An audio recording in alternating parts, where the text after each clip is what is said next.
morning, folks. I'm Donald Ware, here to introduce Ralph Ring. I know probably 90-some people who have been on board alien vehicles many times. I know one lady who said that she was asked to use her mind to help control one, but Ralph Ring is the only person I know who has co-piloted a flying saucer that we made. He has lived in Las Vegas on and off for about 40 years. Please welcome Ralph Ring.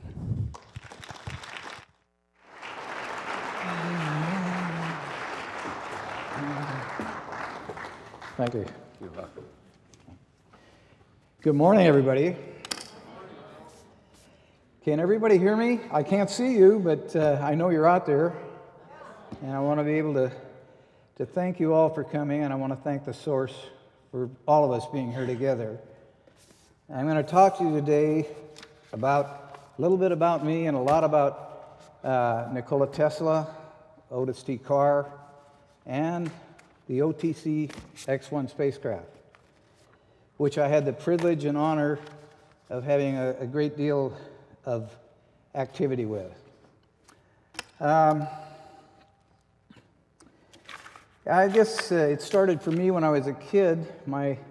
We lived in the woods in Northern California, at a place called Paradise. It's just up above Chico, California. And we used to walk to school 7 miles round trip every day, my sister and I. And during that time, I learned a lot about natural law, about how things are, how things work. My strongest experience was with an anthill that we ran into. I wanted to pester it with a stick to see what they do. And before I got done, half of my body was stinging all the way home. I realized you don't mess with Mother Nature unless you know what you're doing. And from then on, when we passed the anthill, I had a great deal of respect for them and their home and everything else. And I knew that would have to carry on through my life and everything that I did. So I learned a lot. I went on later to school. I was in science. I really like science, but I like the natural science. And I remember one time I was on the second floor of the high school in Santa Cruz, California, where we were living at the time. And the science teacher, it was physics, and he was saying that aerodynamically a bumblebee can't fly. That was the topic. And I was listening to him, and at that moment on the second floor of the classroom, I was looking out the window, and there was a big black bumblebee with yellow stripes around staring at me in the window. And I said, which one of you guys? I couldn't figure it out. So I made a choice and decided to go learn more from nature than I was learning in school. And so I kind of graduated back out into the woods, and I met a good friend of mine. In fact, his brother and I worked with Otis Carr in the Apple Valley when we developed the spaceships. His name was Arthur Aho, and he wrote a book. I don't know if it's still in print or not, but it was called Tomorrow's Energy Need Not Be Fuel. Tomorrow's Energy Need Not Be Fuel. And one of the chapters in there was on bumblebees. And so I became acquainted with him, and we got into the mechanics of what bumblebees do. And it was quite simple. Aerodynamically speaking, and giving credit to my science teacher, they don't fly. But they do levitate. And how they levitate is quite simple. They have next to their larynx a little hollow cavity, just a little shaft. And they start beating their wings, and they start changing their frequency of their environment. And when they get to the frequency of their surrounding. And as an analogy, I'll use the Earth's frequency of 8.5 cycles per second.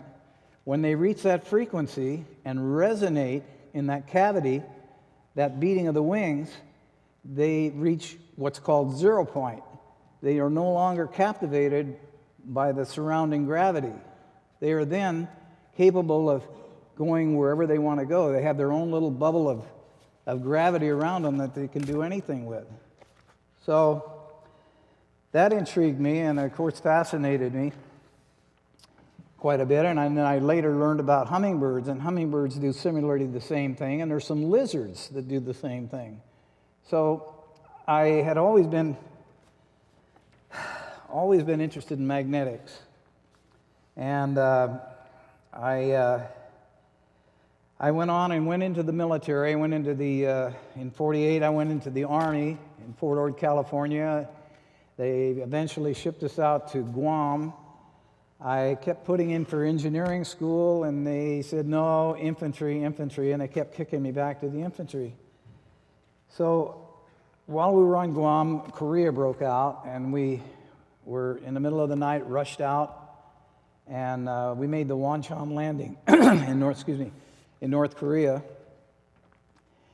And that was quite an experience of what we can do to each other, the harm, the killing, the maiming. It was an incredible experience for me, and I became an objector to killing, and I admit I fired my guns, but I think they all went in the air because I didn't want to shoot anybody, and it bothered me. Well, anyway, make a long story short, I got out of the service, and I was in the 3rd Division, 7th Regimental Combat Team, which their whole function was heavy weapons. They had machine guns and mortars, 4.2 mortars, and big heavy artillery, 1.5 heavy artillery. So when I got out of the service, I was wondering, what am I going to do? I couldn't go to engineering school like I wanted to, and I didn't have the money then to go back. But while I was on Guam, I had learned to, in my leisure time, to go down to the beaches, and I started snorkeling and skin diving. And it was wonderful. It was a whole new world that opened up to me. I realized there was everything I didn't know about life, and I wanted to learn more. And it was all natural, so I was in my element. So when I got out, I started a skin diving business, scuba diving business in San Francisco, California. And at that time, there was a large company, Podesta Divers, that did deep sea diving work, but they couldn't handle the little stuff. So I merged with them a little while, and then I went off on my own, and I got into research and development. I got into recovery, repair. I worked for insurance companies on different claims underwater that they need to have proof of. And then I went to Northern California on mining expeditions. We used suction dredges to dredge the bottom of creeks for gold. And we did pretty good. We had a lot of fun doing that. Well, anyway, I'd been wounded in Korea. I got wounded 4 times, and I had frostbite. Both my feet were frozen, my hands. And that was kind of I never really got over that. I still had limps and bad circulation in my feet well, I still do. But I had family down in Newport Beach, California, which is Southern California. That's down near San Diego. And so I progressively moved down the coast and started diving off the coast there for all kinds of things, even abalone diving. I did a lot of diving. I met my first wife down there, and we got married and had children. And I continued to dive for a while, and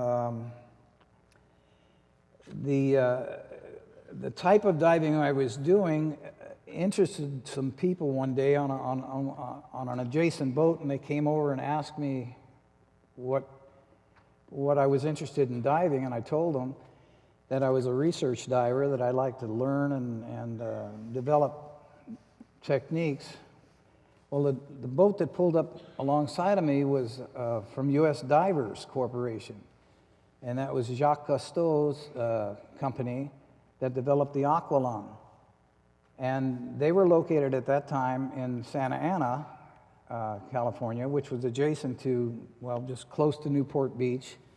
And my family and I lived in Costa Mesa, which was close to Santa Ana. So they asked me if I'd be interested in joining them in the research and development department.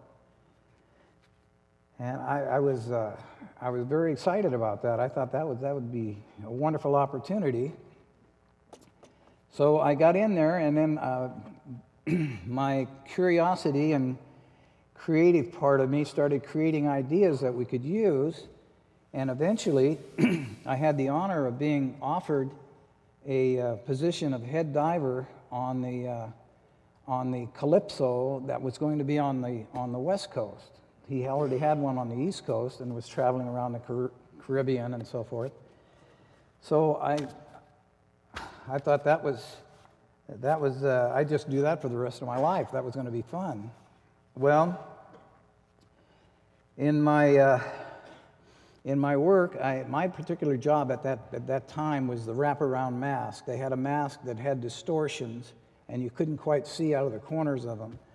And I was diving off of Catalina Island. We'd go out for 2 and 3 or 4 or 5 days at a time, checking out different things. And mine was a mask, and I had to check it for leaks and pressure and so forth.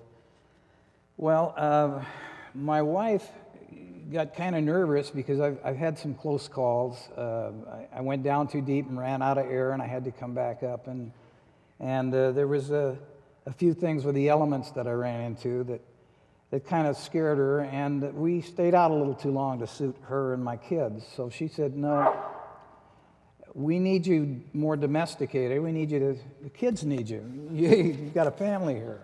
And she had a valid point, but I didn't know what to say. That's all I'd ever learned. Well, she picked up a newspaper one day, and it was an advertisement. It was an ad for a research and development technician, a lab tech, at a place called Advanced Kinetics, and that was located in Costa Mesa, California. And she said, "They're looking for a lab tech." And I told her, I don't have any experience. I don't have those credentials. And she said, "Well, you've got all the credentials in the world about your tinkering. You stay up every night, all night long, tinkering with things, and your interest and findings in natural law. I think you should go talk to them." So, make a long story short, I did. I went over, and it was lunchtime when I got there, and there was nobody around. The receptionist wasn't even there, and I was walking down the hall, and I went by the director's office. His name was Dr. Weinhoff, and he happened to be in his office, and he said, "Well, what are you doing?" And I told him, and he said, "Come in, sit down, and what's your qualifications?" And I said, "You got me, goodbye." And he said, no, sit down. And I said, "Well, I love natural law. I think if we all could live by natural law, there would never be any problems, because you know what to expect, you know what to do, and you're always guided in the right direction." And I told him about the bumblebee and the lizards and the snakes, everything that I'd done to learn about it, and that my primary interest in life was magnetics. I was fascinated with magnetism. Well, he said, just 2 weeks ago, we had one of our technicians leave, or he was an engineer. He was working on a project that we have that happens to deal with magnetism. And would you be interested? And I said, well, sure, but I haven't filled out an application. He said, no, are you interested? And I said, yeah. He said, go to work tomorrow morning. So I went home and told my wife, and she was elated. She was, oh, money in the bank again. So, and they were paying pretty good money, but I was flabbergasted. I couldn't believe that he hired me on just my honest truth. That's what got me in there. Well, the experiment that I was working on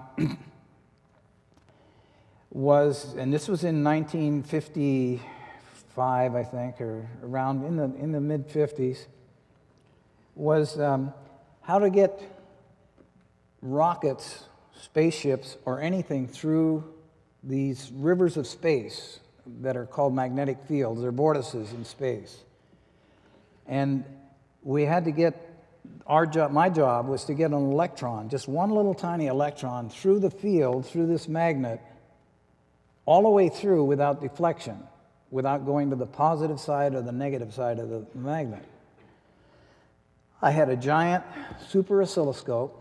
I had the best cameras available with high-speed cameras that I could take pictures of each time I fired an electron, and a big cathode ray tube that fired the electrons. It's the same thing on your television set that fires, well, now that you've gone digital, it's a little different, but it fires the electrons to the screen, the phosphorus, and it lights up. And these are just the little electrons that are firing. So anyway,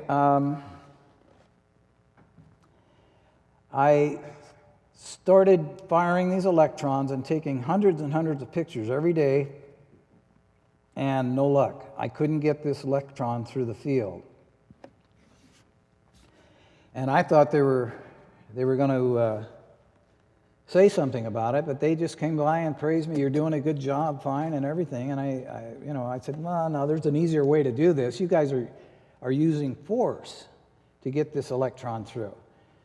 And I learned from my experience, you don't force Mother Nature. You understand what's going on, and you work with her if you want to get anywhere. Otherwise, you're chasing your tail. You're going around and around in circles, same old thing.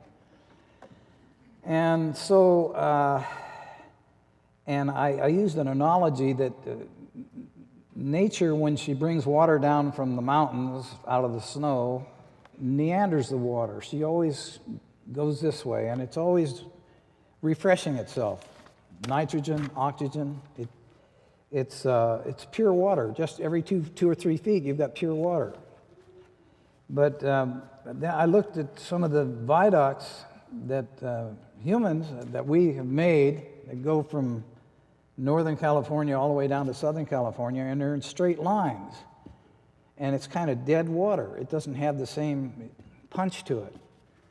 So anyhow, to make a long story short, I knew in my mind I could do better than what they were doing by using natural law. The next bench over for me was they were working on levitation.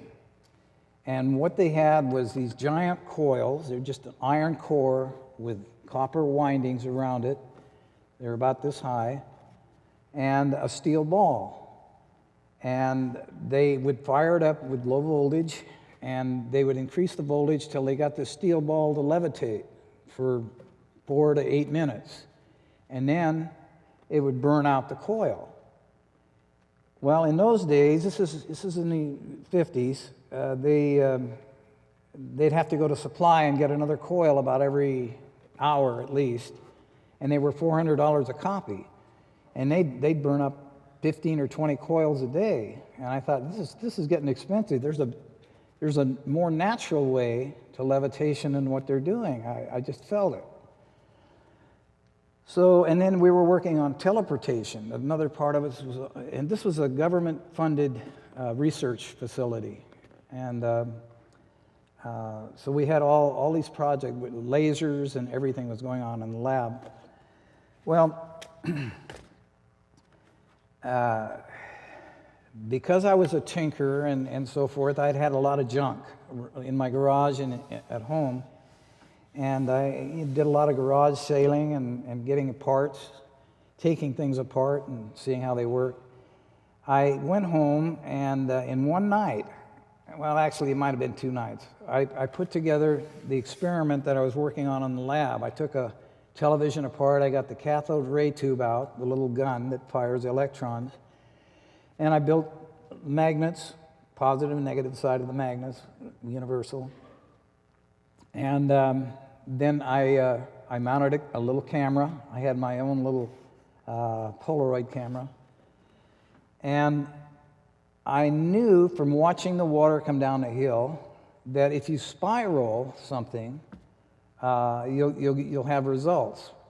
But if you try to force it, you're going to jam up, just like pouring water out of a bottle. If you spin the bottle, that water will come out a lot faster than if you just wait for it to clug, and gasp for air. So anyway, I pulsed the signal. I set the audio amplifier and everything up, and I just pulsed the signal. And the first electron that I fired through that field went all the way through without deflection. It went completely through the field. So I tried it at least 20, 30 more times, and no problem. Not once did it ever go to the negative or positive side. So I thought, well, here comes my raise. I'm gonna, I'll get something out of this. This is simple. There's nothing to it. With $50 worth of stuff, I've done the same thing that they're trying to do. So I then looked at their levitation device that they were using, the coil and so forth, and knew I could do better. And I had read about the Eastern, in Tibet, the acoustical levitation they used to use to move giant rocks up and down the sides of mountains. And so I knew that sound and magnetics are really one and the same. They're just different frequencies away. It's the same with light, the same with color.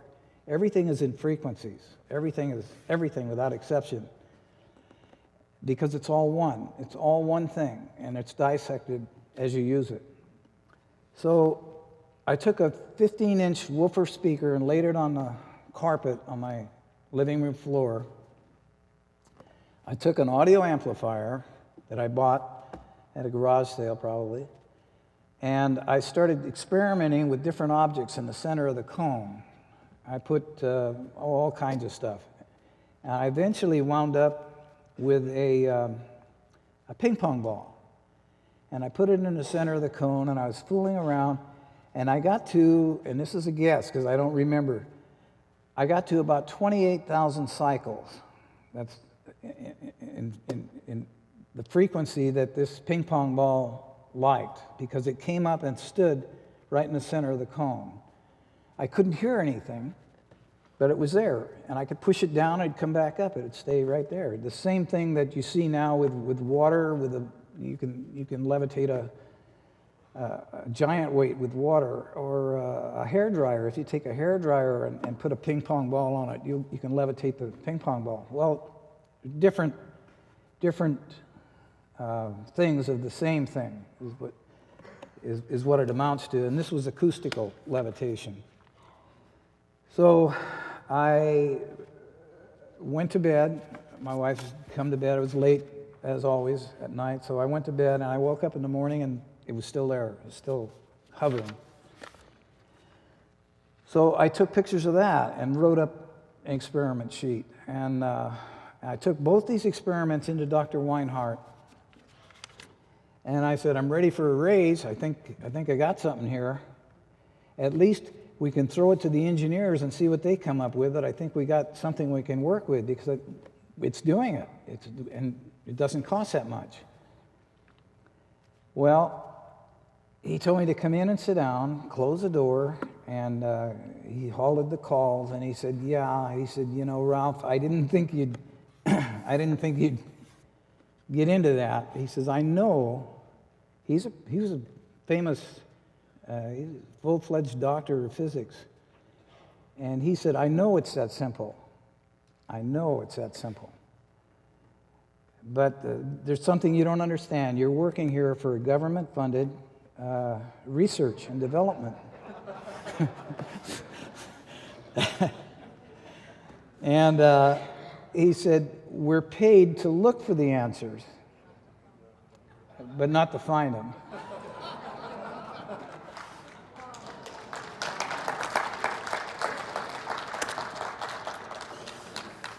So my world fell apart. I didn't know what to do. Because my background, my education and everything were limited, so I didn't know what the heck to do. But I thought I was, going to go somewhere with this. Well, he said, I'm really sorry, but I'm going to have to shred this. I'm going to have to ask you not to talk about it and go back to work. Go back. So I did. I went back on my little project, and I lasted 2 more weeks. I just couldn't take it. I almost cried when I went into work the last day that I finally left, because it was redundant. It was ridiculous. It was absolutely boring, because it was like a dog chasing its tail. It was going around and around and around, and we weren't getting anywhere, and we never would, according to what I was told. They didn't want that, So I didn't know what to do, and I went home and told my wife. She wasn't happy about the fact that I wasn't working there anymore. But in the interim, I had met a few people that I started talking to about what had happened to me. And they said, why don't you come over? We've got a gang of people over here, a group of people. There's about 15 or 20 of us that meet every week. And the name of the group was called Understanding. That was it, an Understanding. And it was created eventually by a guy by the name of Daniel Fry in California, for the sole purpose of people getting together and kind of brainstorming, trying to put the pieces of the puzzle together so that we could understand what the heck's going on with ourselves and with our environment. And so I went over there and I started talking about everything I'd learned from nature, which is, you could build a garden that will take care of itself. It would feed and water itself when necessary. You could go away on trips. It would completely take care of itself and ripen everything for you by the time you got back. And I had 100 different ideas that they liked. And in turn, I got 100 different ideas from them. And everybody there had an open mind, if you will. They loved life as it is, and not like we tried to make it. So they said, "Well, you're interested in magnetics," and I had a mission that since childhood I always envisioned us having floating homes, if you will. Homes that we could go anywhere in the world, around the globe that we live in. This itself is a giant spaceship, if you will, the Earth. And I knew that we could build homes that we could live in with everything self-contained, with the gardens, with everything you needed on board, that we could go anywhere. You could go to China for Chinese dinner. We could go to Russia for stroganoff.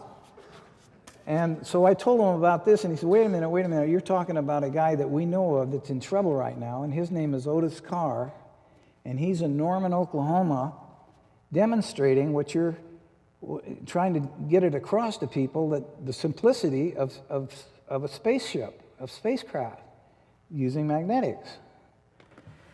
So they said, we're going to bring both of you guys together because you came out of the same pod. So they did. They asked Mr. Carr and his entourage. He had about 6 or 7 other people with him. He left Oklahoma because the experiments that he was working on, there was an accident with mercury that spilled, and he was getting some bad rap or some bad publicity because he was getting too close to the truth. of how simple this was. And at that time, the powers that be didn't really want it to go any further than that. So they were giving him a hard time.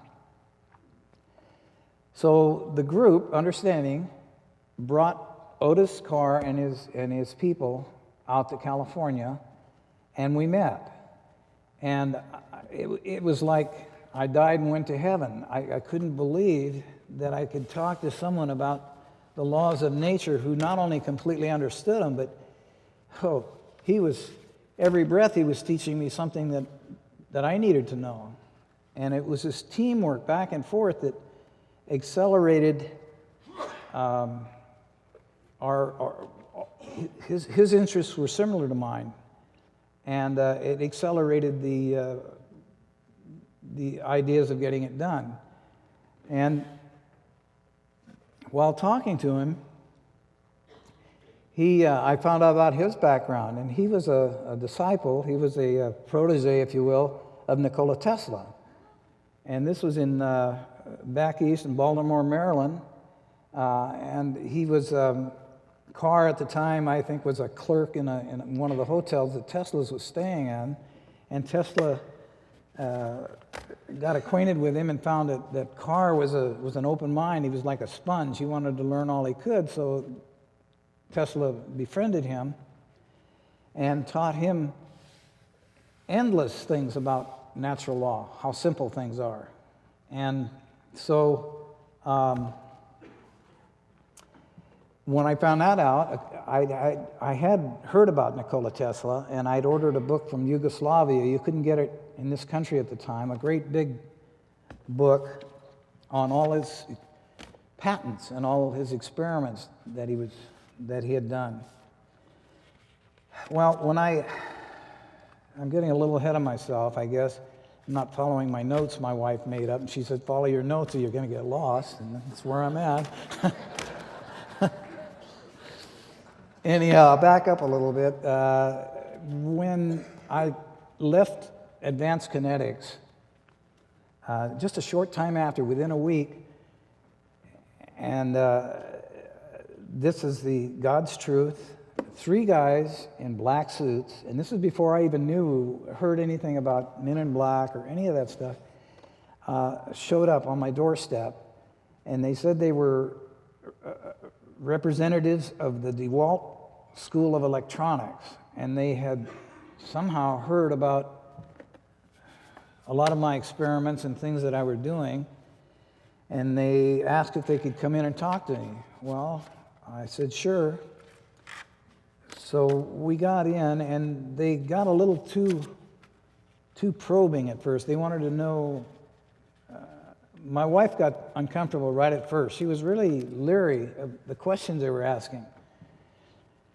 And I've always been one, if people ask questions, I want to give them all the answers I can, no matter what. I want them to know as much as I know so they can give me as much as they know. I'm kind of greedy. I want more. And so they were probing into how I knew all this and other things that I'd gotten into. And my wife became very uncomfortable and asked him to leave. She said, you'll have to leave now, and you can come back later or whatever, but you're going to have to leave. And she explained to me later that she had a hunch that they weren't in our best interest to continue the conversations of what we were doing. And she didn't think they were from this school of electronics. So she told me to get this big book of Teslas and a lot of my experiments, a lot of paperwork, and get them out of the house. She says, I don't know what's going on, and she's been noticing people watching the house and all, and she said, just get them out of here, because I don't want them around the kids and so forth. And I said, okay. Well, I'd heard of I didn't know what to do, and this is just before I met Carr. A guy down in Southern California, in Joshua Tree, California, by the name of George Van Tassel, that had used a lot of these same techniques, a lot of these same ideas in building what he called an integratron. And this was in Giant Rock, California, I think is where it was, down in Joshua Tree. Well, I was just guided, if you will, to take this book that he could use, because my wife didn't want me to have it anymore, and take it down to him. So I got in my car and I drove down to Giant Rock, and everything was coincidentally happening. I must have been on time because I hit all green lights. I knew where to turn. I didn't have a map, but I got there anyhow, and I got there at the right time, and him and I met eye to eye, and I said, I have something for you, and he says, I know, I've been expecting you.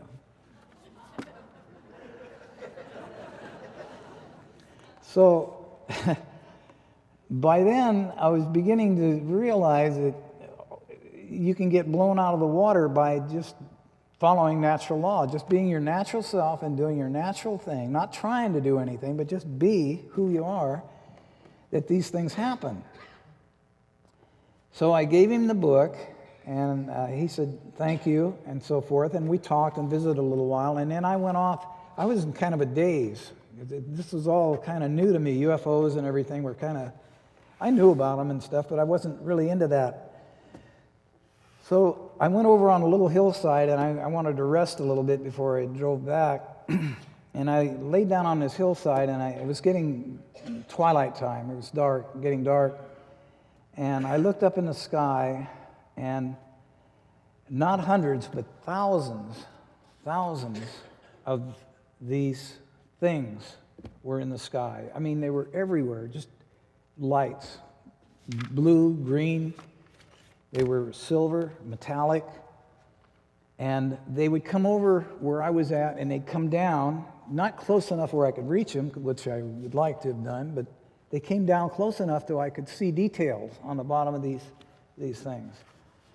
And then they take off really fast. And that's when I really, really attached nature to there's more here than meets the eye. I mean, there's a lot more that we don't understand going on. And I didn't know why that had happened to me until later on somebody said, well, that's easy. You took the book to a guy that needed it, and this was a thanks from people that knew what's going on, whether you did or not. So I accepted that. And see how I'm doing on time. I guess I'm okay. Get my notes here. Well, let's see. Okay. Page 2. There it is. Okay. Okay. So I got back home, and that's when I was introduced. That's when I was invited and introduced to Otis Carr. And there were some people in the group. These were very influential people in the community. There were doctors. There were I don't know if there was any lawyers, but there was doctors there, and people in government and everything that believed there was something more than what we were doing, and something more that we could be doing. And so one of them had a big cabin up at Lake Arrowhead. That's up near Big Bear. That's up above Riverside, California. That's close to San Bernardino, California. And they said, why don't you boys go on up there until we can figure out what we can do to get you guys going. And we knew we were on a time, a countdown to a window, if you will, of getting something out to the public before we were asked to quit. The same thing as I experienced at the lab. And so they did. They put us up at Lake Arrowhead. There was, I think there was about 8 of us, maybe more, but I remember 8 of us. There was a Dennis Ripoldi, an Art Aho, myself, Norman Colton. There was a lot of us. And we'd sit around all night long and brainstorm. And until the seams just about busted, we wanted to do something. We wanted to get in the lab and start running experiments on what we knew we could do. Well, it wasn't too much longer. Within a week, they called us and said, we've got a lab for you. Coincidentally, down on the other side of the hill in Apple Valley, Hesperia to be exact, there was a giant laboratory built with all the facilities, a warehouse, a laboratory, machine shops, offices, and so forth, that was built, and the people that it was built for didn't want it anymore, or they reneged or something. But it's yours, and no charge. Come on down. So we went down, and we started, right away, we started experimenting, and I got into very, very close proximity to Mr. Carr. And he was like, in retrospect now, he was like a being from another world, and which I know now we all are. and that you just have to get into each other to find that in ourselves and each other. That we all have storehouses of wisdom and knowledge and talents that have become buried because of circumstances. Well, anyway, we'd sit out under the stars and talk all night long, and I'd never get tired. I would rest. I wouldn't even sleep because I was so fascinated with the subject matter. And he was explaining. Could you put the interior, the slide on? He was explaining about what he was doing with spaceships. This is the interior of our model, and also we had a eventually 45-foot model. This is the interior of it, and he was explaining that it's all magnetics. It's these. I don't have a pointer, but there are little things called neutrons. They're double tetrahedron. A double tetrahedron is two ice cream cones stuck together at the top. You have a point and a point. That's a double tetrahedron. And when you look at this a different way, it becomes a square. You can turn it and it becomes a square, or it becomes a circle, or it becomes a pyramid. It is what's referred to as the platonic solids in one sphere, in one thing. And this was the neutron that we used. It had all the shapes in one. And this was explained to me to be what's known as sacred geometry, that once you align yourself with natural laws and the rivers or the frequencies that we live in, then life becomes very, very simple, very, very unique, and you can do anything you want to do. Anything you set your mind to, you can do it, without exception. So, in his day, Nikola Tesla had some brilliant ideas about natural law, and at one time he was put to work by Westinghouse and Edison because of his ability to find how electricity and all the components work. And he developed the dynamo. He developed alternating current, as you probably already know. But in the course of his life, he was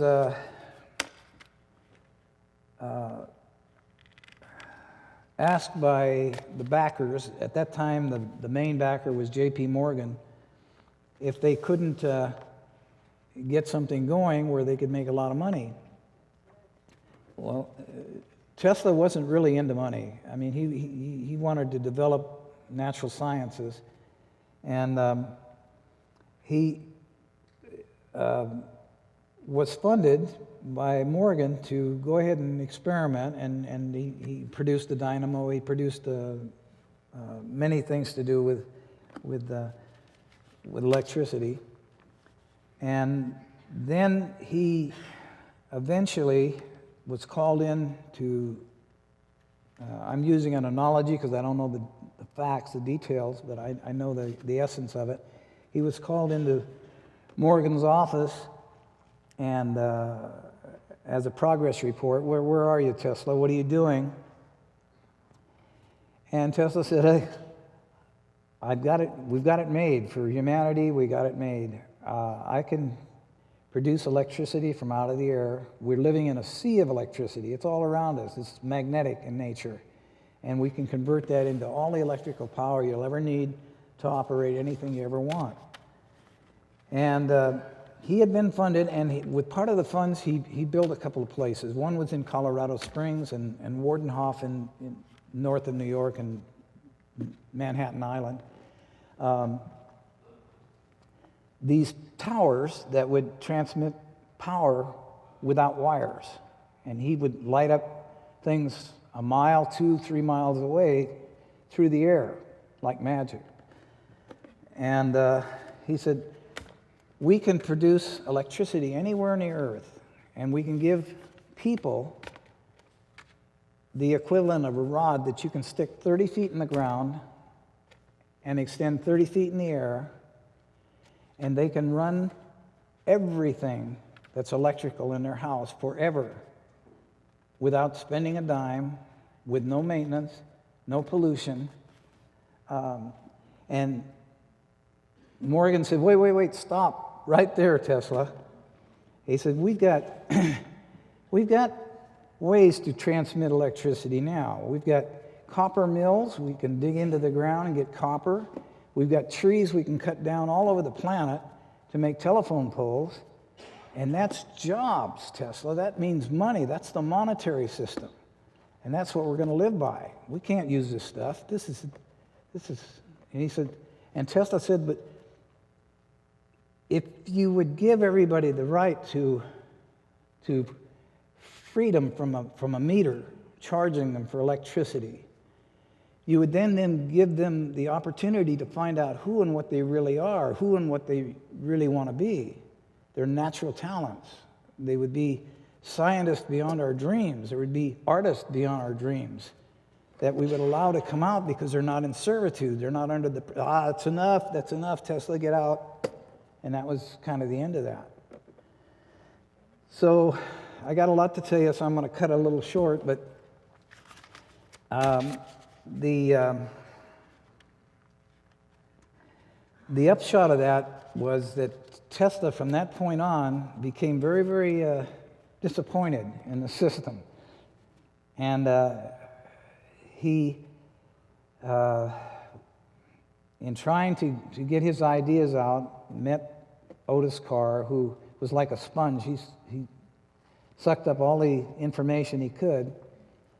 And he told Carr, he said, it looks like they're not going to want what I have to offer.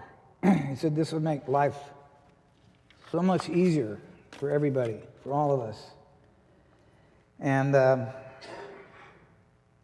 it doesn't have to do with money. It has to do with love. The love of life, the love of people. And so, Mr. Carr, you're elected. You're going to be my carry-on through, and I'm going to teach you everything I know before I transcend to you give it your best shot and try and get the simplicity of life across to people, how simple it is, and no cost, no money involved at all. It's all labor of love. Well, Carr really got involved with it, and he got busy. He got laboratories together. He started building these things. Oh, that's me. Okay. Anyhow, can you show the large craft, please? The 45-foot diameter craft.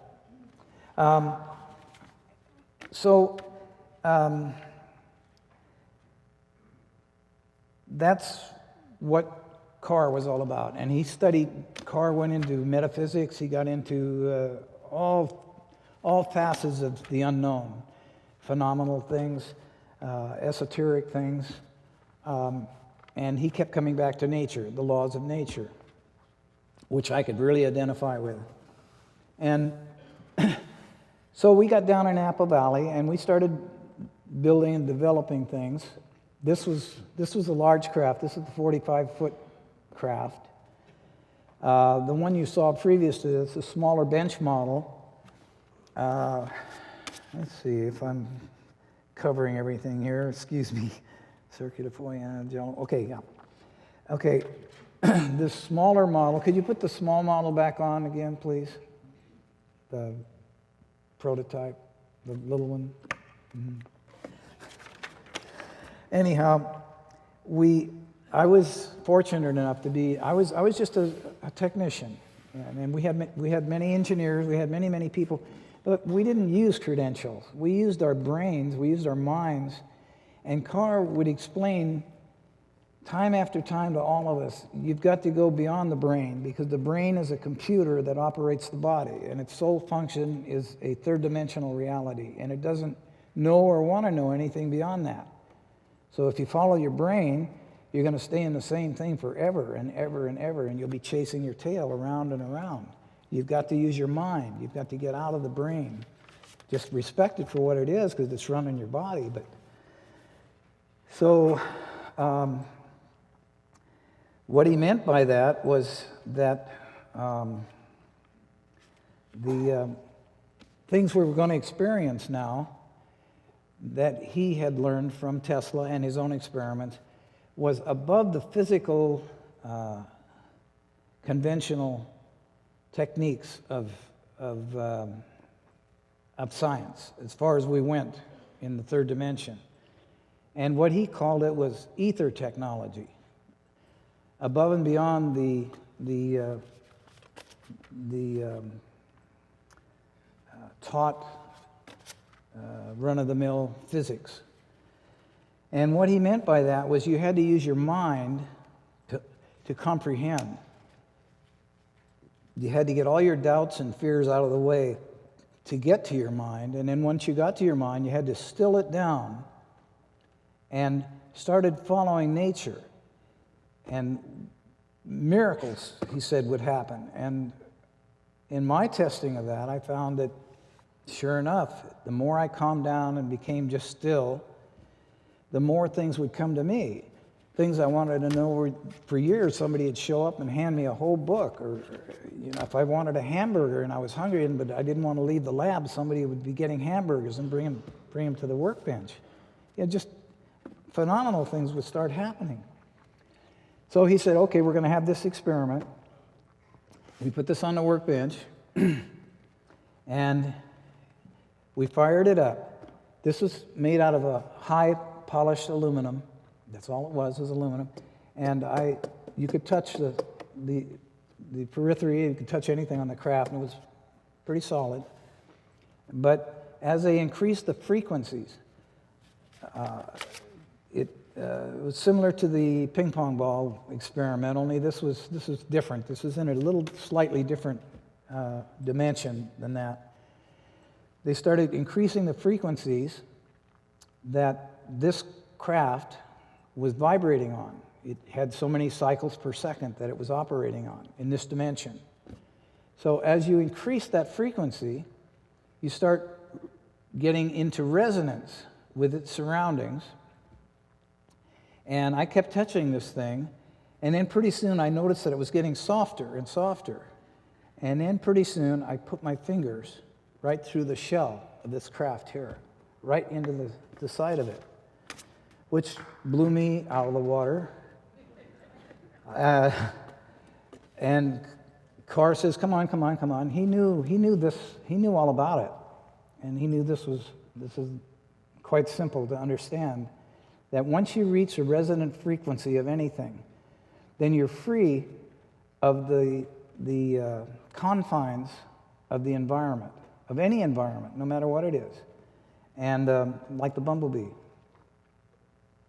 So we had one more experiment with a craft similar to this, that this was the next day, I think it was, or close to the next day. And he said, now we're going to go a little further. And so we increased the frequency like a fan blade. You know, the faster it goes, it starts disappearing. It starts getting fuzzier and fuzzier. Well, this thing right before our very eyes started getting fuzzy. And pretty soon, it was gone, completely gone. And Carr at that moment said, well, I'm not sure it's still here. And it's in another frame of reference, that we may have sent it somewhere. It might show up on somebody's table. So that was my experience, my first experience with what's known as teleportation.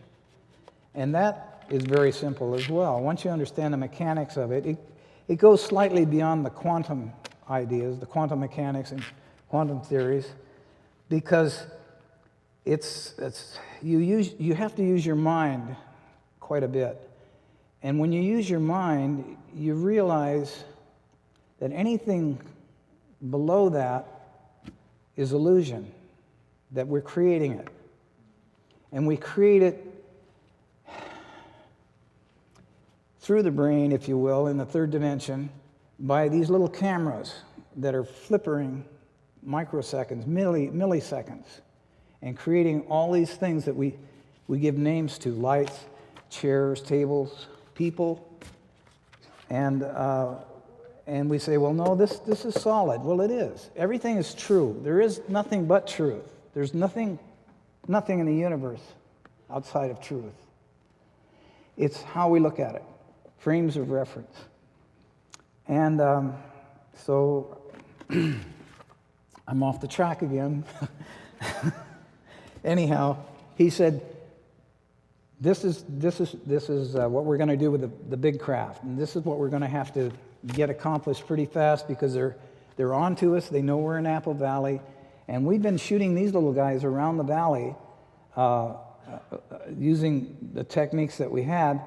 And as they entered the atmosphere, they'd have a corona around the outside of them, a glow. And people in Apple Valley were becoming wondering if these were flying saucers. And we couldn't stop the glow. We didn't know how to do that at that time. So we knew that people were going to, the looky-loos and the curiosity seekers would soon be coming in. And because they didn't understand what we were doing, we knew they were going to slow things down. So we wanted to get a demonstrated model out to the public fast enough so that, and documented enough so that people would know that levitation is quite simple. There's nothing to it. In fact, the analogy that I use is that people can't always relate to is you look up in the sky, a clear blue sky, and you see clouds starting to formulate, and then you see them turning dark, and da-da-da-da-da. They're accumulating moisture right out of the air, just like an air well, and they're bringing hundreds, thousands, millions of tons. Water weighs 8-point-something per gallon, 8 pounds per gallon. Millions of tons are suspended right over our heads, and then when nature gives a signal, it rains. But that's how simple levitation is. It's a balance. That's all it is.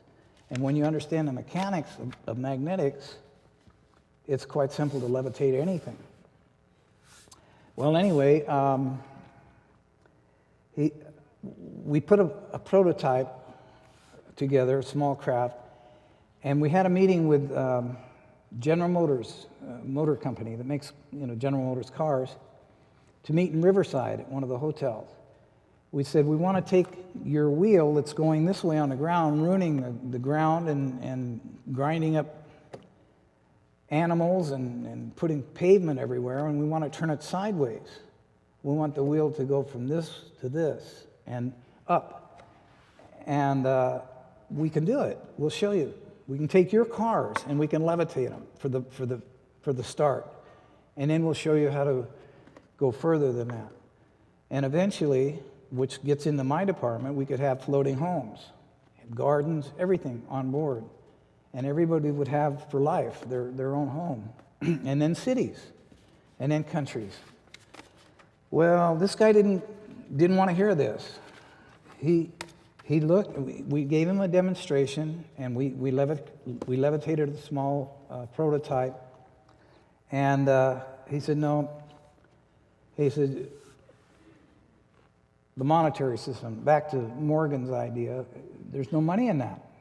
You know, you're gonna ruin everything if you do that. We can't have that. We're making plenty of money with cars, and we'll make plenty more. And so Otis, he's a very humble man, very much a gentleman, and very, very kind to everybody he ever met. And he excused himself and said, well, I'm sorry that you feel that way. But this technology is here. It's always been here. We buried it. And I think we buried it on purpose so that we could create a monetary system. But it's coming back because people are going to get fed up with living in a box, if you will, of chasing their tails, of going around and around and doing the same thing, the same car every year, over and over, just a different color, maybe a different radio. And they're learning nothing but a third-dimensional reality. And in all of space, there's infinite realities to learn about. And some people will be happy to stay in the third dimension and realities. And that's fine, but there's many people that would like to probe and explore other dimensions of reality. And he said, I don't want to hear that stuff. He says, we make cars. What are you doing here with this stuff? So Carr said, well, okay, it's just a matter of time till this happens, and I'm sorry you feel that way. And we left. And it was another sad day for us because we thought, well, there we go again. Well, it wasn't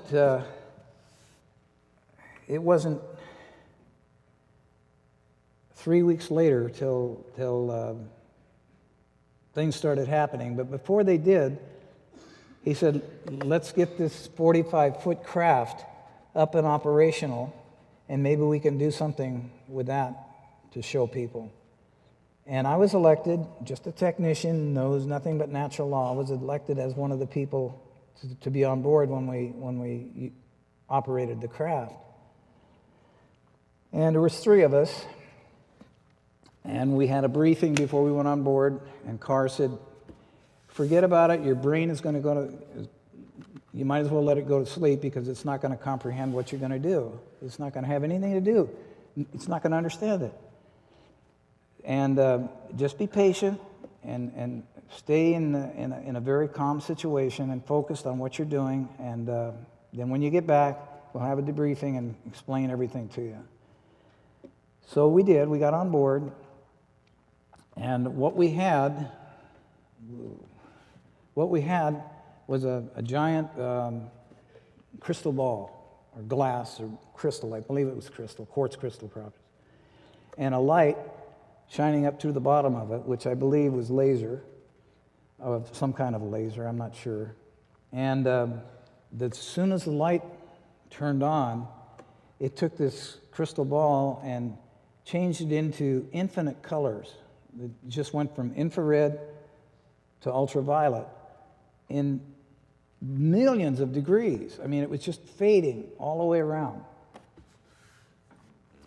And Carr said, okay, today we're going to go about 10 miles downrange, and we're going to an area which we're going to call, not which we're going to call, which is the resonant frequency of aquamarine. That's the color. And he said, okay, just stay where you are, open your minds, and relax. And when you get there, I want you to get out and see what's going on. Well, this globe started to change colors, and then it got into the aquamarine color. The whole globe started turning into aquamarine. Very, very brilliant, and lit up the interior of the craft. It was so bright. And then this is vague, but as well as I can remember everything, the next thing I remember, he says, okay, you're there. get up, get out of the craft. And we hadn't experienced any movement at all, and I didn't quite understand what was going on, neither did they, the guys I was with. We said, okay, and we got out of the craft, and we were in a different place. We weren't at the lab, and even as I'm relating this now, I didn't remember this until I think years later that I recall it. I'm still recalling some of the things that happened.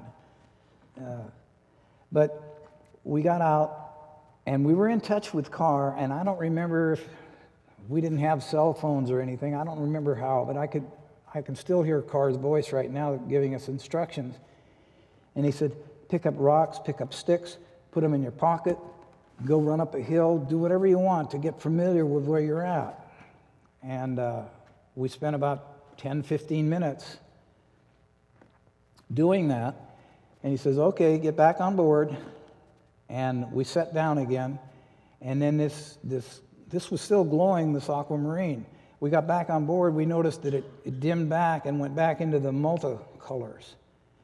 And we heard Carr saying, okay, get out of the craft. And we got out of the craft, and we were back where we started at the lab. And he said that we're going to go into debriefing, and I'll explain this to you. And he said, well, what do you guys think? How was your experience? And I said, it didn't work, did it? And he said, well, that's the brain. So he said, yes, look in your pockets. And I swear to God, it was the most, I can't describe it to you. It's beyond words. We started pulling rocks and sticks out of our pockets. We had no idea where they came from at that moment. And he said, that's where the spaceships are. That's where they are. They're here everywhere right now. People can't see them because they're busy in a third-dimensional reality, or they're locked into a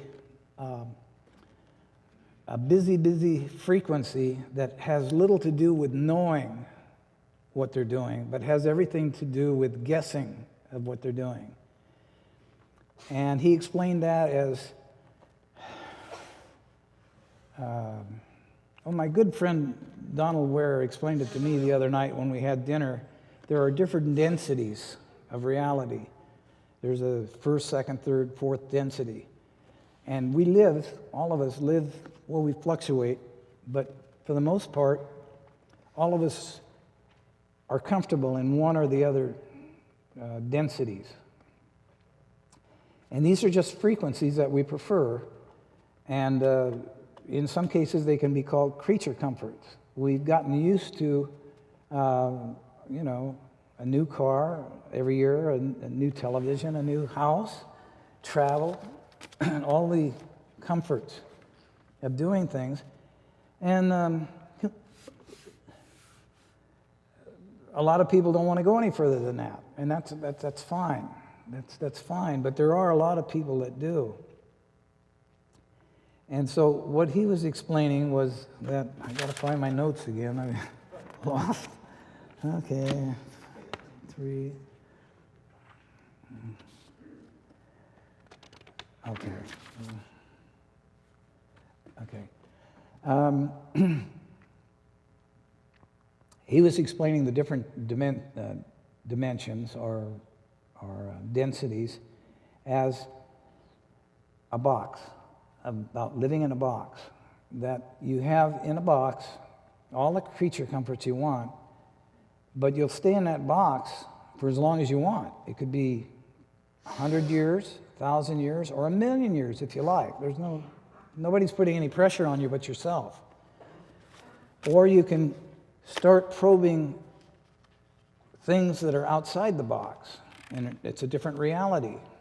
And he explained that as the difference of good and bad, right and wrong, left and right, hot and cold. He said those are all dualities, and the dualities belong in the box. That's when you make decisions. Oh, should I do this? No, I better do this.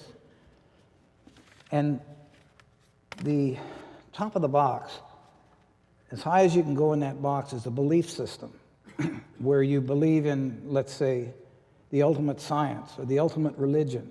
You say, oh, I believe. Well, if you believe in something, you can also be encouraged to disbelieve in something. It vacillates back and forth. And we go through eons of time swinging from left to right or right to wrong or so forth. And Carr said, there's only one. There's only one truth. There's only one reality. And that's outside the box. And that reality is knowing. When you know what you're doing, not guessing. No more decisions.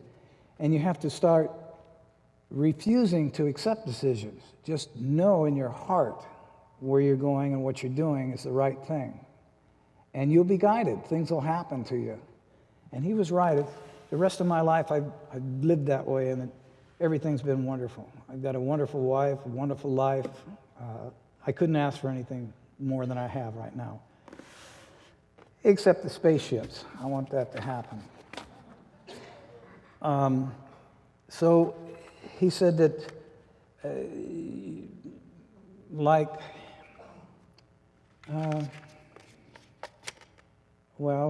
guess I just read this recently. The sun is warmth, and there's only one warmth. It's with degrees of coldness. There's not a hot and a cold. It's just the absence thereof that makes it so. And I'm still learning this myself, the oneness. It's staggering. There's no end to it. It just goes on to infinity of what that means. But getting back to the spacecraft, he said, what you did, you didn't travel a conventional linear way of traveling. You went outside of and then back into what's called time and space. And he said that's quite simple. And the thing is, everybody everywhere does this all the time. We all do it. The difference is we don't realize it. And that's outside the box. When you realize what you're doing, then you're getting into the knowing. Get into the know of things. I think there's the old saying. Then you get into the knowing of what you're doing. And it's quite a bit different. And what you did was you relaxed enough to allow yourself to go outside of time. Time is a creation that man has created, that has a beginning and an end. And that's all it's for. It's a measuring device. In all truth, there is no such thing as time. It's infinity from one end to the other. There's no beginning, there's no end. And we dissect it to where we want to be, what we want to do. And so he said, what you did, on our clock here, you were gone 5 seconds. And the craft, to the witnesses, the people around that saw it move, lifted off the ground and disappeared, right? And 5 seconds later, it reappeared. To us, we were gone 15 minutes on our clocks, thereabouts, 15 minutes. And he said, time is what you make it. You slowed down time for your experiment, and time was accelerated in our experiment. But forget all of the above, because none of it is necessary except to measure with. Because what you did, everybody's doing all the time, they just don't realize it. Well, then we got into an area I had to know more about what that meant. And it's like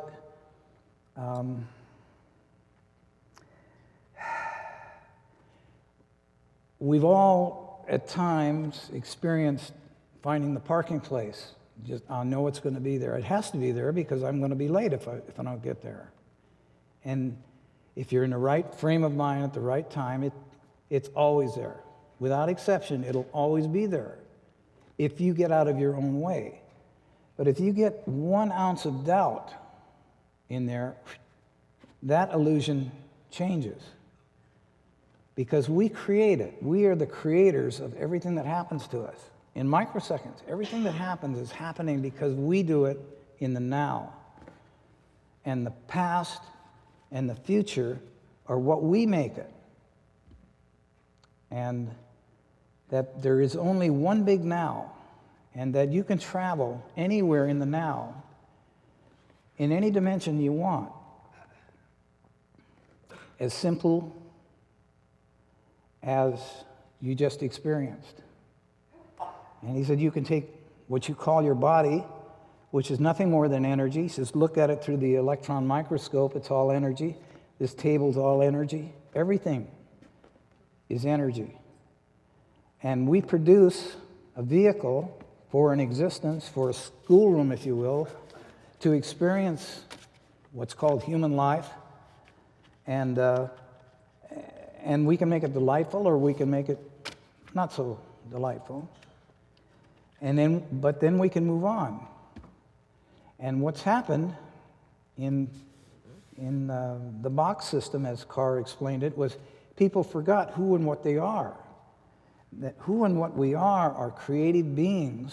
We're all extraterrestrials. We're all space beings, if you will. We're all infinite beings. And we are all immortal beings with powers that we can't even dream of in the third dimension with our brain. You can't conceive what we can do. But yet we do it every day. I want a home in the mountains. And you just forget about it until someday somebody comes up and gives you a home in the mountains. It happens that way. If you try to get a home in the mountains, it'll never work because you're trying. And the trying is self-defeating. Everything you try will defeat itself, and you just chase your tail. Can't get anywhere. So, let's see. A couple more minutes, and then I'll have some questions and answers, but I'd like to round this off by saying that I recently went through a death experience, absolute death experience. I was in, and it's all documented, in Las Vegas, Nevada. I originally went into the hospital for knee transplants. I had one bad knee, and they replaced it, and I had another one, and they replaced it. The first one went okay. I had home care. The nurses and everything came in with machines and got me back going again. The second one went well. The operation went well. They put titanium knees in my knees, which is wonderful. I had suffered from a motorcycle accident for 40 years with pain. I didn't know that there was anything else but pain. I thought everybody had pain in their knees. And I was always limping until these operations, and they were wonderful. I have no more pain, and I can run. I can do anything that anybody else can do, even better now, since I know what they are and how they work. But the second recovery, they suggested rather than taking home care that I would go into a rehab facility where they had machines to help me quickly get reoriented to walking and stuff. So I did, and I was there about a week or two, and gone through everything they gave me, and I passed all the tests, and they said, okay, well, the rest is up to you. We're going to send you home tomorrow. You're in good shape now. And so I went to bed, and I called my wife and pick me up tomorrow. I'm getting out of here. And I woke up in the middle of the night, and they were giving me a blood transfusion without my knowledge or permission. And I asked what was going on, and they said, you'll have to ask the doctor. I said, well, I'd like to see the doctor. Well, he's not available, blah, blah, blah. And they said, get him in here right away. And in comes these guys, 3 or 4 guys, with a gurney, and they put me on a gurney, strapped me down, got me out to an ambulance, and code 3 emergency. They took me to a hospital that was 25 miles away when we had one right next to the facility. I don't know why. But they got me there and put me in intensive care, and they had about 3 or 4 doctors looking at me, and they tried poking all kinds of stuff in me, trying to find out what was wrong. And they had discovered that that night, no blame anywhere, I had received the wrong medication. I was supposed to get antibiotics to help heal my legs or keep from getting blood clots or whatever it was for. And they gave me another patient's medication. And it was the wrong antibiotics. And what had happened, it was killing all my white cells. Now, I don't know anything about medicine. This is just what I was told. And I was pretty near death when I got to the hospital. So anyway, they figured out a whole bunch of stuff and gave me IVs and stuff and got me coming around somewhat. But I was just hovering for 11 days in intensive care. And my wife would come up, bless her heart, every night after work. After working a full day's work, she'd come 45 minutes drive each way to come and see me. And then my our dearest friend from Phoenix, she decided to just leave her job and come up and see me, because we'd been friends for, we go back years and years and years. And I remember getting, I guess, close to death, because they had talked to me about it 2 times. But there was the one time where all these doctors and nurses were in there, and they were with their notepads and everything, and they said, "We've done all we can for you. That's it. See, nothing more we can do. And do you have a priest, or do you have someone you want to call?" And I thought, wait a minute. No, I don't want to hear this. Get my wife and my best friend up here. And so they came, and I went into like a metamorphosis, I guess. I don't know what I'm not a butterfly, but I know what a caterpillar must go through, because it's a thing of the mind. And I knew from Carr and my training with Carr, what I was seeing was not of this world. It was not of the brain. The brain wasn't seeing it. But it was kind of a metamorph. How much time do I have? Oops. I got about 15 minutes. And I'd like to take a couple of questions and answers, but I'll finish this. I went into a state of mind where I realized, wait a minute, I came here to build spaceships, floating homes, floating cities. I'm not done with that. I've gotten sidetracked in all this bologna soup. I've gotten caught here, and something told me, well, you're not going to get out of here till you get your mission done. You came here, you committed to it, and you're not going anywhere till you get it done. So you better just realize that. And my good friend from Phoenix, Arizona, Marcia Brown, and my wife, Ruthie Ring, were encouraging me to don't go anywhere. We need you. And I realized, my wife has emphysema, and there's a lot of things that she needs help with. So I knew, for those 2 reasons, I couldn't go anywhere. Well, in a state of mind that it's hard to put into words, I realized that, this is hard to say, that perhaps that dimension that body was dying in is back there somewhere. I might have died to those people, to that illusion, that dimension. But to me, I was reborn, or I was another me. I was me with more and more tenacity, more and more courage and everything. And even my wife and my best friend said, you're the same, but you're different. You're a different being, but you're the same. And it's hard to describe that to anybody if you haven't experienced it. But then, in retrospect, I realized that's what happened. You go through death in a twinkling of an eye. And then I equated that to people going to sleep at night. When you wake up in the morning, it's a new world, all of us. We're dead to the world at night, in a sense. And when we wake up in the morning, we have the power to create our whole day the way we'd like it to be. Or we can leave it up to chance. Oh, well, I don't know this, I don't know that. Is this right, is this wrong? And that's the way it'll go. So, that was my death experience.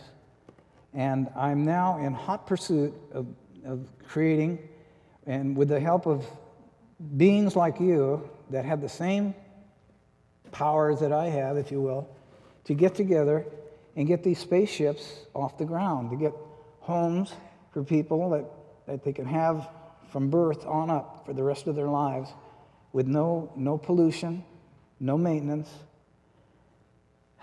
no power bills, and nothing but fun to explore, to have fun with ourselves and everyone else. So that's my goal, that's my mission, and that's what I will do it. And with the help of all you, I'll get it done faster. So I need some help. Thanks.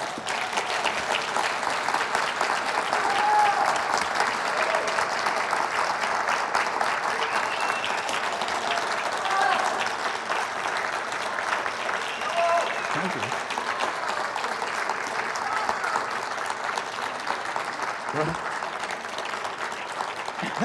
Thank you. Thank you very much. I will take some questions if you have a few questions. I think I got 12 minutes left for questions. Thank you very much, sir. My name is John. I'm from Salt Lake City. What happened to Mr. Carr? He's dead, I presume. And his works, his writings that you and he created, where are they today? Do we have access to them? Okay, Mr. Carr passed on. Let's see. He's been gone now about 10 years.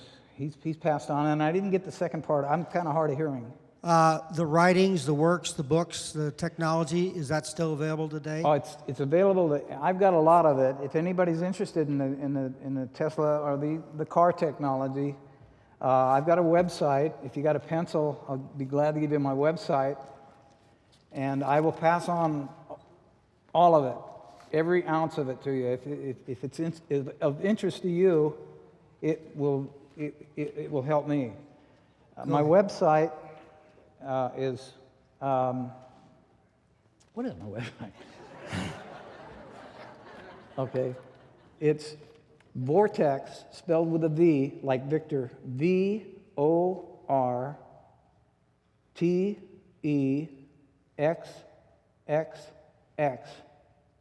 followed by the numeral 3 at AOL.com. And my name is Ralph Ring, and I'm available 24/7 if you've got any questions or anything that will help us, all of us, get these things off the ground. I know how to do it. In my heart, I've been there and done that. I know what teleportation is. I know who and what we are. We're immaculate, immortal beings, and we don't have to live under servitude anymore. We can just do whatever we want. Now, I'm sorry, I got sidetracked again. I see more people, so I'll just let you go. Well, what was the other question? Are they available? Yes. They're all available, so that's my website, or Okay. my email address. Vortex, XXX, VORTEX, 3 at AOL.com? That's it. Okay. And besides, do you still have this laboratory available? What are your intentions for helping to bring this out? Okay, using all these people here or anyone else? We have a group of people ongoing now for years, but we formulated a very, very fourth density, if you will, people that are getting out of the box and not having decisions made, not making their own decisions anymore. We're just going with life and following it. And there's about 12 of us. And it's called the Advancement of Sciences Consortium. We're located all over the place, in Ohio, and Phoenix, Arizona, and Colorado, and, well, anyhow. Okay, thank you very much, sir. You bet. Appreciate Thank your being you. here. Thanks. anyhow, we do have a group of people that are starting on this, but we need input from everybody. And we don't need money, we need love. That's the whole thing is a labor of love. Money is secondary, and it will come. Thank you very much for your wonderful talk. I really appreciate everything you said. But this is in reference to Daniel Fry. Is there still his school of understanding? I would hope so. I've lost track of Daniel Fry. I don't know whether he's even still alive. Yeah. But I know somewhere, someplace, that understanding group is still in existence. Do you know if his books are available? Does anybody know about Daniel Fry? His books are available? His books are available. Yeah.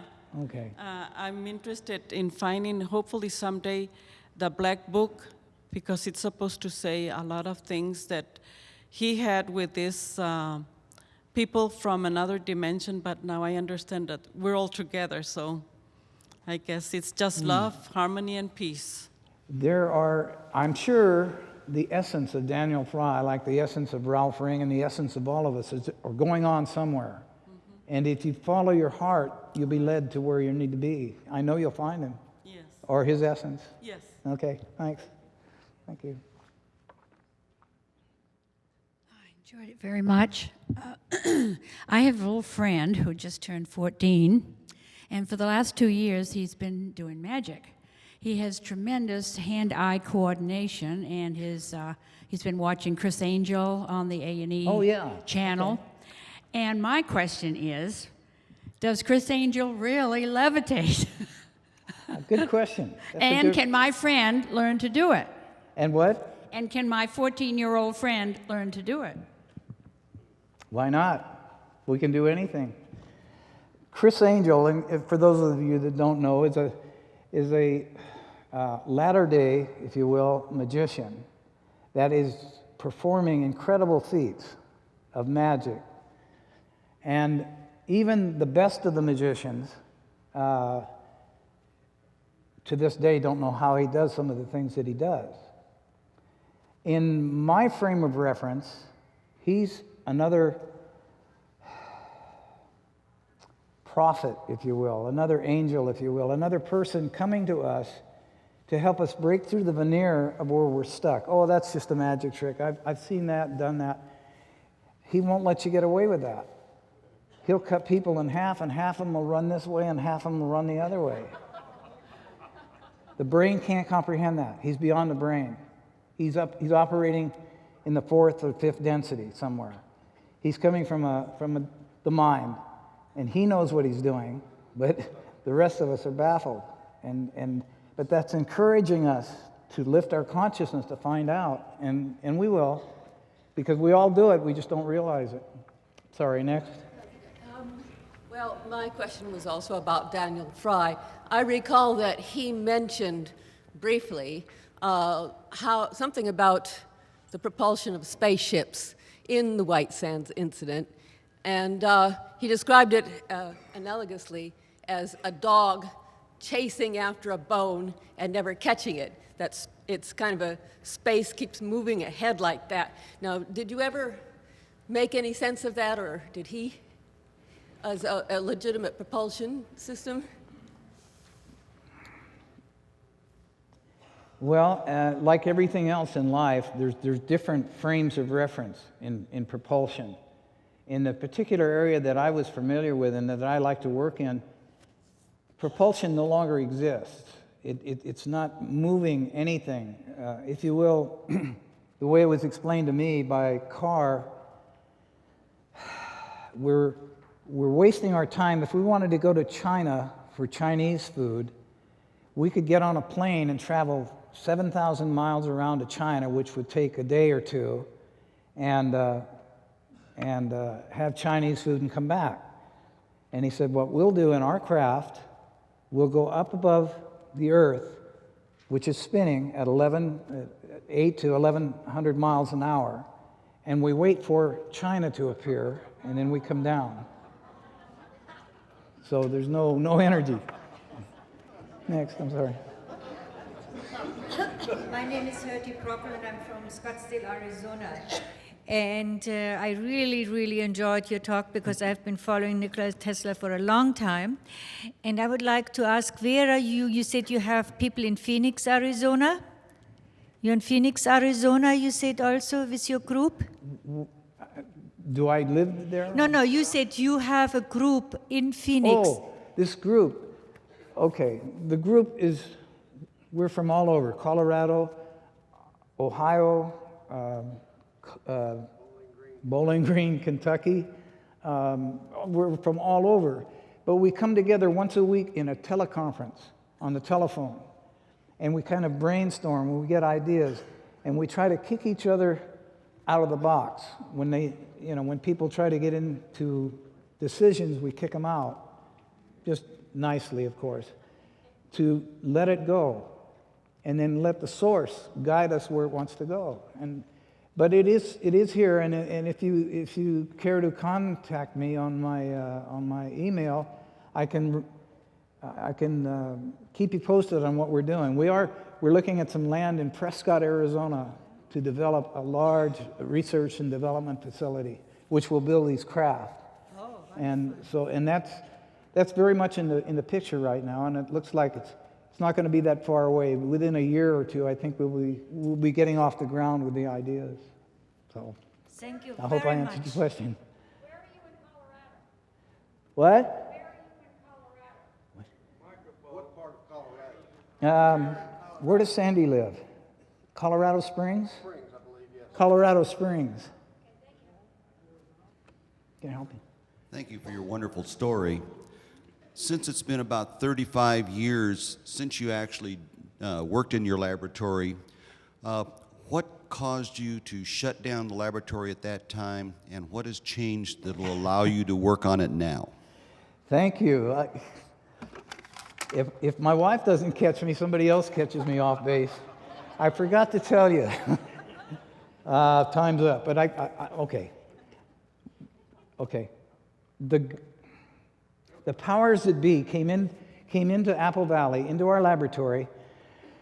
There was about 7 or 8 truckloads of these people, and some of them had badges with FBI, some of them had all kinds of credentials, and some of them had weapons. They said, we're shutting you down, we're confiscating everything, we're taking your craft. We found out later it is, to this day, in Los Alamos, New Mexico, 9 stories down underground. The OTCX one that I flew in is 9 feet, 9 stories down.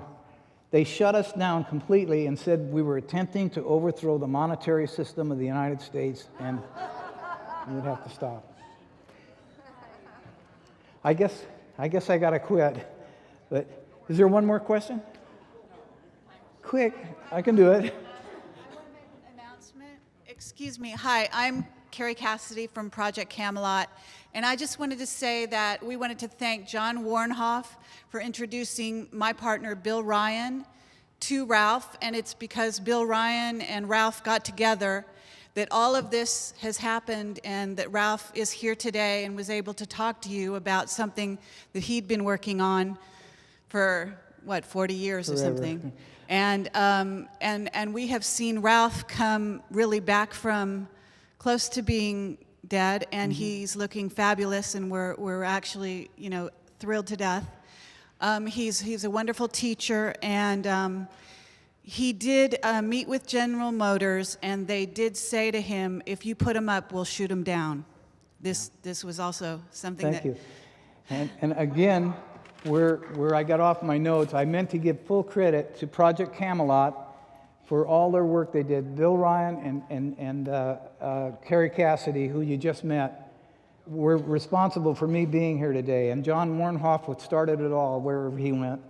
But I thank all of you, and I'm sorry if just one more question real quick? Oh, okay, I gotta quit. I love you all, and God bless. Thank you.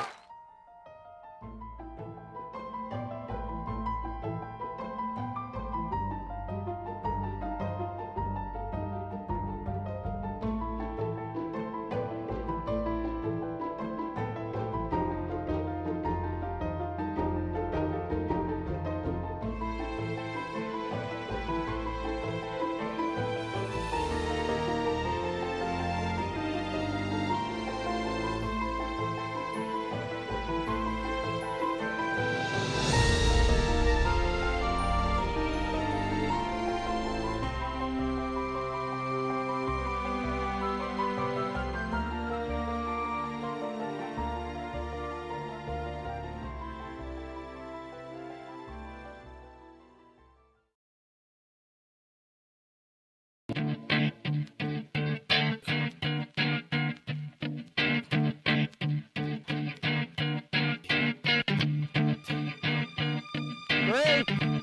two, one, release.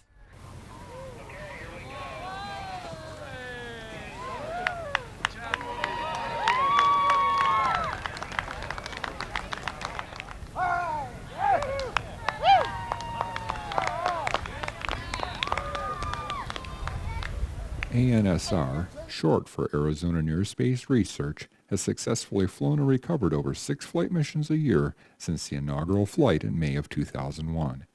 The goal of ANSR is to promote science and education through high-altitude balloons and amateur radio.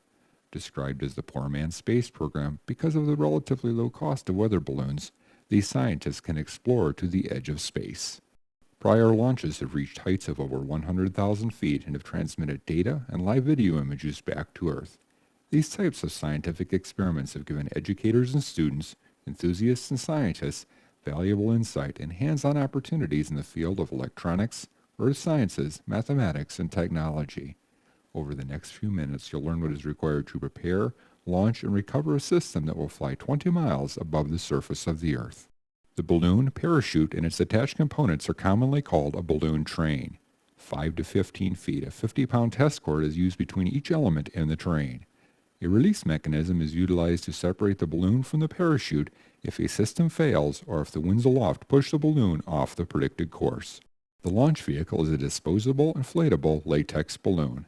It is constructed of natural latex approximately 1/32 of an inch in thickness. Go ahead and start the gas if you can. To provide lifting action, the balloon is filled with helium. It requires approximately 120 cubic feet of helium to lift a 12-pound payload. Near sea level, the helium fills the balloon envelope to 20 feet in diameter. The balloon will expand to approximately 45 feet in diameter before bursting around an altitude of 90,000 to sometimes over 120,000 feet. The burst altitude varies with the initial volume of gas and manufacturing variations in the balloon's material. Preparing for a launch requires a coordinated team effort. Several people are required to hold the balloon while it is filling. As the balloon is filled, the string of transmitters, receivers, and other payload boxes are prepared. A mission can include a wide variety of payloads. To focus on the scientific aspects of a flight, ANSR has developed 2 standard lightweight payloads. These are included on every flight and provide reliable communications, telemetry, and tracking capability. Then we've got the flight computer, APRS station. We're going to be really checking this out because we want to really fly this as our primary payload for the next several or many flights. The payload computer provides 4 major functions. For communications, a repeater is used. A repeater is a radio that receives on one frequency and transmits the same signal on another frequency. A repeater is typically located on a mountain, radio tower, or balloon to allow communications over a longer distance.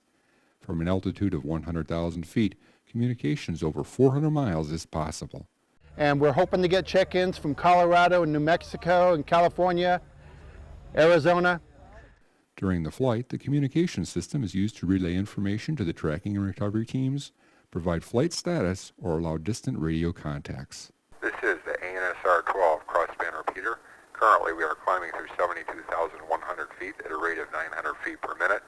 The balloon is 49.5 miles downrange on a course of 70 degrees. KD7 LMO. GPS, Global Position System, is used to determine the location of the balloon. GPS is a constellation of 26 satellites that orbit the Earth at over 10,000 miles.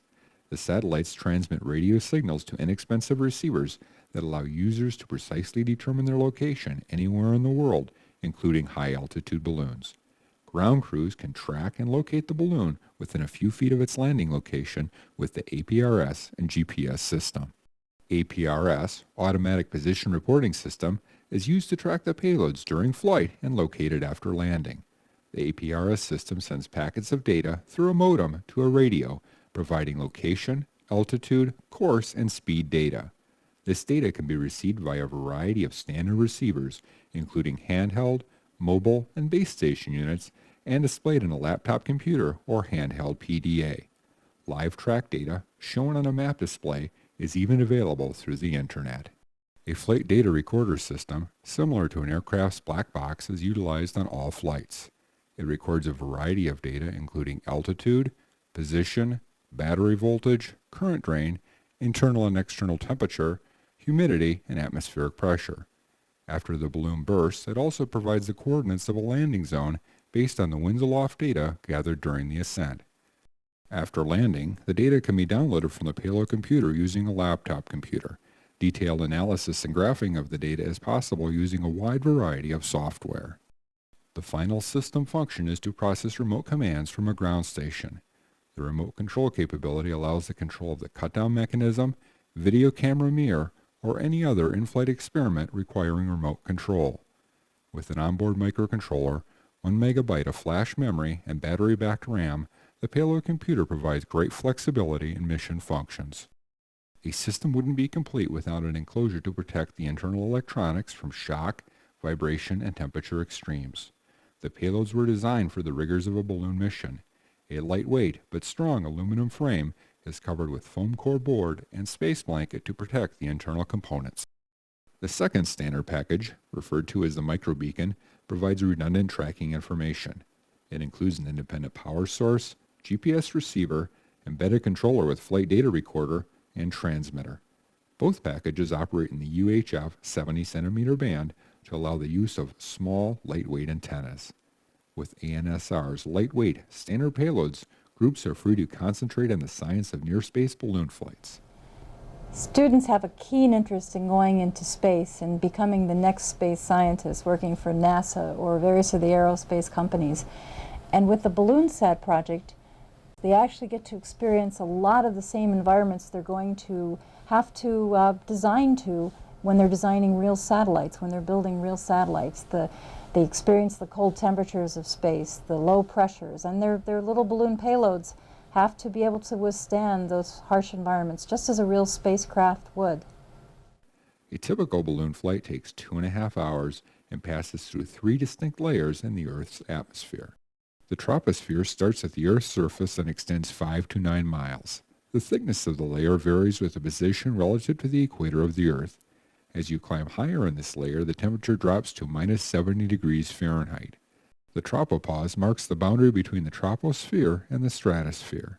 In this region of the atmosphere, the temperature stays relatively constant for 10 to 15,000 feet before it starts increasing in temperature within the stratosphere. The stratosphere stretches upward to 30 miles. The temperatures within the stratosphere increase to nearly 45 degrees Fahrenheit near the top. The air within the stratosphere moves horizontally. A balloon's ground track follows the winds aloft. This track varies considerably from flight to flight and is influenced by the jet stream, weather patterns, terrain, and seasons of the year. In this flight, from liftoff through 45,000 feet, the balloon was influenced by ground winds and a weak easterly summertime flow. From 45,000 feet through 60,000 feet, the balloon was in the tropopause and wandered in a spiral or random pattern. The payload experienced very little temperature change at minus 60 degrees Fahrenheit. From 60,000 feet until it burst at over 93,000 feet, the track was in opposite westerly direction within the stratosphere. Note the temperature increased by nearly 50 degrees to minus 10 degrees Fahrenheit. The reverse pattern was followed on descent, although at a faster rate through the tropopause and stratosphere. One thing I really like also is the freedom in the projects we have. We are basically given free reign when it comes to doing what we do here. We can choose our own projects, learn how the processes go, solve our own problems. Almost an infinite array of experiments can be devised and flown aboard a balloon. ATV, amateur television, provides real-time color video using an inexpensive CCD or security camera connected to a low-power transmitter. The video feed includes an on-screen display of the balloon's position, altitude, course and speed, flight time, and station call sign. The ATV signal is most commonly received using a cable-ready television on channels 58, 59, or 60. As the balloon and transmitter ascend or move further from the ground station, a directional antenna may be required to receive a clear signal. To further enhance the viewing capabilities from a balloon, a remote control camera system is employed. We've got a mirror that we use with a fixed camera inside here. Then the camera bounces off the mirror, and the mirror rotates up and down so you can watch the video. You can point it up, point it down, or anywhere in between. The video from the ATV system can provide a wealth of information. Here, the balloon envelope expands during the ascent phase. The pressure decreases exponentially with altitude and is only 5% of that at sea level at 100,000 feet. Note the deep blackness of space as we peer upward toward the balloon. Just after the balloon envelope bursts, we can see the ATV package tumble as the balloon train starts its initial 150-mile-an-hour descent. Closer to the ground, it slows to 15 miles per hour under the canopy of the parachute. On another flight, we get a glimpse of the shards of the balloon just after burst. This flight utilized a small video recorder to capture the event. Along with scientific data, we get a bird's eye view of the world. Here we see the runway at the Flagstaff, Arizona airport. We also get a glimpse of the city of Flagstaff and an adjacent 12,000-foot mountain range. Another simple but cool project is just simply to take a picture of the Earth's curvature. I mean, how cool is that, that you can actually see the horizon and the black of space immediately above it. All kinds of opportunities for neat experiments. The sky is not the limit. Now that you've seen a typical mission, the ANSR group invites students and educational youth groups to participate in our next flight. 2 suggested educational options are available. First, a student group can participate with the ANSR standard flight configuration using existing payload packages. The telemetry data can be received and analyzed in real time at a ground station. In addition, students can make radio contacts through the crossband repeater and communicate with distant stations. Probably the most fascinating thing is being able to see an idea come into life, and how the different engineering disciplines and how different people with the different knowledge and background and people from industry with their knowledge and background, how we can take an idea and actually see it come alive and see it working and overcoming the obstacles, and the great educational experience that you get from that. A student group can design, build, test, and operate their own high-altitude payload. ANSR will provide launch, tracking, and recovery, as well as assist with design reviews, launch readiness checklist, and a post-flight analysis. This option is typically spread over a semester time period at the high school or collegiate level. These hands-on projects provide students with a wonderful complement to their classes while in the university. They give students the opportunity to take the theories and the concepts that they've learned in class and turn them into real systems that have to work. While it is desirable to use commercial, off-the-shelf hardware, sometimes the weight, size, and power demands of a near-space flight dictate the use of custom hardware. Here a student group designs and builds their own PCB, printed circuit board. The process of creating a PCB starts with the CAD design.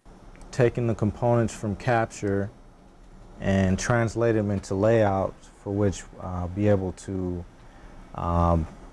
manufacture the PCB. Once the design is complete, the printed circuit diagram is printed with a laser printer on a common overhead transparency. The raw circuit board is 1/16 of an inch in thickness and has solid copper on one or both sides of the board. The copper is covered with a dark green photosensitive chemical. The transparency is laid on the board surface and is exposed to ultraviolet light for a period of 5 minutes. After the exposure, it is developed using a weak chemical solution of sodium hydroxide. The solution removes the photoresist material from the copper board. After developing, the board is placed in a heated solution of ammonium persulfate to remove the copper from the board. The unprotected copper is typically removed in 3 to 5 minutes. With a little experience and workmanship, it is possible to get a high-quality board with trace width suitable for fine-pitch surface mount components. To give the board a finished appearance and improve solderability, the board is chemically tinned to prevent the copper from oxidizing. Any holes required for mounting components are drilled. Finally, the components are soldered to the board. The finished board is ready for final testing and flight. Students of many disciplines must work together to complete a project. Integration and test is just as important as designing and building the system. Students work together to temperature test the control system of their project. Minus 1.4 degrees Fahrenheit. Temperature out is 2.329 volts, and rate out is 2.410 volts. Okay, and there goes the guys off to recover the package. A flight wouldn't be successful if the payload wasn't recovered. The tracking and recovery team was able to use their laptop computer and GPS receiver to pinpoint the location of the payload. Recovery typically takes 30 to 40 minutes after landing. On some flights, it is possible to watch the payloads parachute to their final destination. The chances of watching the payloads land are greatly enhanced with the use of prediction software that typically estimates the touchdown zone to within less than 1 mile at burst. Not all recovery efforts are this easy. The rugged Arizona terrain can make recovering an adventure unto itself. I want to point out that anybody can get involved in ballooning. You don't have to be a rocket scientist to learn how to build a payload or to fly a balloon. If you're interested in getting involved, my recommendation would be to go on the internet and look up, do a search for high altitude ballooning. And you'll find all kinds of opportunities to contact people, and they will be more than happy to come and help you get a program started in your institution. We hope you enjoyed this introduction to high-altitude balloons and you'll be interested in traveling to the edge of space. You can visit our website on the internet at ansr.org or my amateur radio site at kd7lmo.net.